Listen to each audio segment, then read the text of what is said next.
Menangis adalah respons emosional yang sangat manusiawi, tetapi dalam banyak budaya, ia seringkali dipandang sebagai tanda kelemahan atau kegagalan. Namun, ada sisi yang lebih dalam dan menarik dari menangis yang tidak banyak dibicarakan orang, bahwa menangis bisa menjadi cara yang sangat efektif untuk memperbaiki kesehatan mental dan mengatasi hambatan emosional, atau yang sering disebut dengan mental block. Dalam banyak kasus, orang merasa terjebak dalam perasaan tertentu, baik itu kesedihan, stres, atau kebingungan, dan menangis bisa menjadi jembatan untuk melepaskan perasaan tersebut. Namun, meski demikian, menangis bukanlah sebuah hal yang dilakukan secara sembarangan. Ia memiliki ritme dan waktunya sendiri dalam kehidupan kita. Ada saatnya menangis menjadi sebuah pelarian, dan ada juga saatnya menjadi proses penyembuhan. Inilah yang menjadi dasar dari konsep jadwal menangis. Pada intinya, menangis adalah mekanisme tubuh yang sangat kuat yang dapat membuka pintu penyembuhan bagi mereka yang bisa mengenali kapan waktu yang tepat untuk menangis. Tapi, bagaimana sebenarnya menangis dapat memperbaiki mental block dan bagaimana kita bisa memanfaatkannya secara maksimal? Untuk memahami ini, pertama kita harus menyadari bahwa dalam keadaan tertekan atau terhambat, banyak orang mengalami penurunan energi psikologis. Kita merasa terjebak, bingung, atau bahkan kehilangan arah. Hal ini terjadi karena berbagai emosi yang kita tahan dalam diri, seperti stres, kecemasan, atau bahkan frustasi, yang tidak selalu bisa diungkapkan dengan kata-kata. Ketika kita tidak bisa mengungkapkan perasaan tersebut, mereka akan terus mengendap dan memperburuk kondisi mental kita. Disinilah menangis memiliki peran penting. Ketika kita menangis, kita secara tidak langsung membebaskan perasaan yang telah lama terpendam. Penelitian menunjukkan bahwa air mata bukan hanya tentang ekspresi kesedihan. Ada 3 jenis air mata yang dikenal dalam dunia ilmiah, yaitu air mata basal, yang selalu ada untuk menjaga mata tetap lembab, air mata refleks, yang muncul ketika mata teriritasi, dan air mata emosional. Yang ketiga, air mata emosional, adalah air mata yang dihasilkan akibat perasaan atau pengalaman yang mendalam, seperti kesedihan, kebahagiaan, atau bahkan rasa lega. Air mata emosional ini memiliki komposisi kimiawi yang berbeda dari jenis air mata lainnya. Salah satu perbedaan utama adalah bahwa air mata emosional mengandung lebih banyak protein dan hormon yang bisa membantu meredakan stres.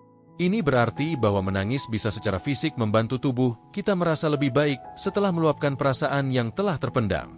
Namun, tidak semua orang merasa nyaman dengan menangis. Banyak orang yang merasa malu atau takut kehilangan kontrol ketika mereka menangis. Padahal, menangis bisa menjadi cara yang sangat sehat dan alami untuk membersihkan perasaan kita.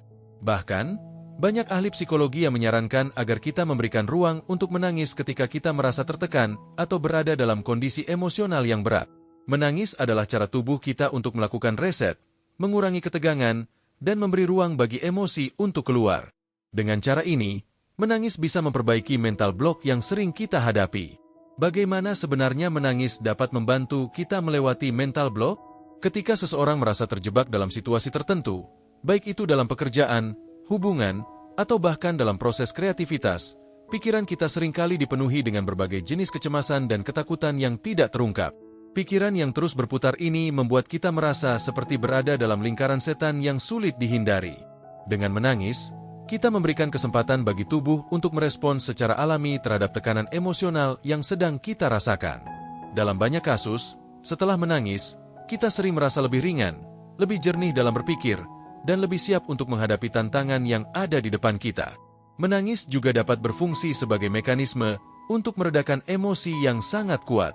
Dalam psikologi, ada sebuah konsep yang disebut dengan ekspresi emosi, yaitu kemampuan seseorang untuk mengungkapkan perasaan mereka secara terbuka. Ketika kita menahan perasaan, terutama yang berkaitan dengan kekecewaan, kemarahan, atau kesedihan, sebenarnya kita sedang menutup diri dari proses penyembuhan emosional. Menangis adalah bentuk ekspresi yang sangat kuat, yang dapat membantu kita melepaskan perasaan negatif tersebut. Dengan merelakan diri untuk menangis, kita memberi ruang bagi perasaan positif untuk masuk dan menggantikan perasaan yang negatif. Setelah menangis, kita seringkali merasa lebih lega, lebih siap untuk bergerak maju, dan lebih terbuka terhadap solusi. Namun, meskipun menangis memiliki manfaat yang besar dalam meredakan mental block, ada baiknya untuk menyadari bahwa tidak setiap saat adalah waktu yang tepat untuk menangis. Sama seperti halnya dengan perasaan lain, menangis juga membutuhkan timing yang tepat. Jika kita menangis terus-menerus tanpa mengenali konteks dan tujuan emosional kita, maka itu bisa menjadi tanda bahwa kita belum sepenuhnya memahami perasaan kita. Ketika kita merasa tertekan atau menghadapi mental block, mungkin ada baiknya untuk memberi diri kita izin untuk merasakan perasaan tersebut tanpa rasa bersalah.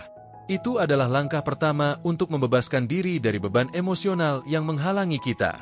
Jadwal menangis yang dimaksud bukan berarti kita harus menangis setiap hari pada waktu yang ditentukan, tetapi lebih kepada memberi diri kita ruang untuk merasakan dan melepaskan emosi yang terlalu lama terpendam. Misalnya, seseorang bisa meluangkan waktu untuk merenung, menulis, atau mendengarkan musik yang menyentuh hati, dan jika perlu, menangis. Menangis tanpa melakukan refleksi justru bisa membuat kita terjebak dalam perasaan yang sama, tanpa adanya kemajuan. Salah satu cara terbaik untuk memanfaatkan menangis sebagai alat untuk memperbaiki mental block adalah dengan melihatnya sebagai proses yang saling terkait dengan pengelolaan emosi yang lebih besar. Setelah menangis, tubuh dan pikiran kita berada dalam keadaan yang lebih rileks dan terbuka. Inilah waktu yang tepat untuk bertanya pada diri sendiri, apa yang sebenarnya membuat saya merasa terhambat? Atau, apa yang bisa saya lakukan untuk keluar dari perasaan ini? Melalui pertanyaan-pertanyaan ini, kita mulai membangun kesadaran diri yang lebih baik.